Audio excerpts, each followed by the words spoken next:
તો હાલો મિત્રો, એક નવા વિડીયોમાં તમારું બધાનું હાર્દિક સ્વાગત છે। તો મિત્રો આજે એમ કહેવાય ને કે થોડોક વ્લોગ મોડો સ્ટાર્ટ કર્યો છે। એનું કારણ એ છે કે આજે જવાનું છે આપણે બોરડા ત્યાં લોક સાહિત્યકાર માયાતાના આંગણે એક સરસ મજાનું રામદેવ પીર બાપાનું આખ્યાન રાખેલું છે ને આમ કહેવાય ને કે જૂનું અને જાણીતું પ્રખ્યાત રામા મંડળ ચોથા ભગત બરવાળા રામા મંડળ ત્યાં એક સરસ મજાનું રામદેવ પીર બાપાનું આખ્યાન છે।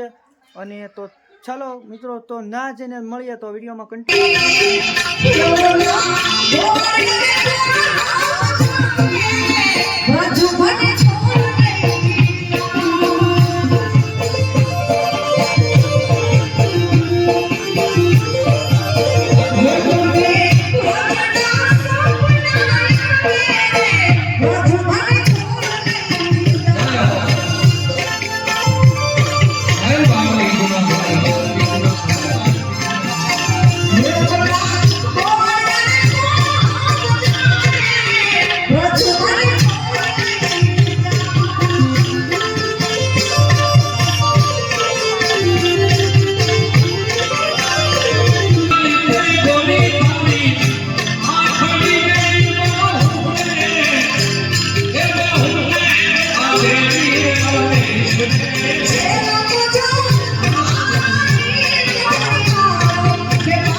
મંદિર માં પૈસા દેશો નહીં, એ સલામત પી જાય છે। ગાંડો પીવાનો આ ગાંડો પીજો લાગે।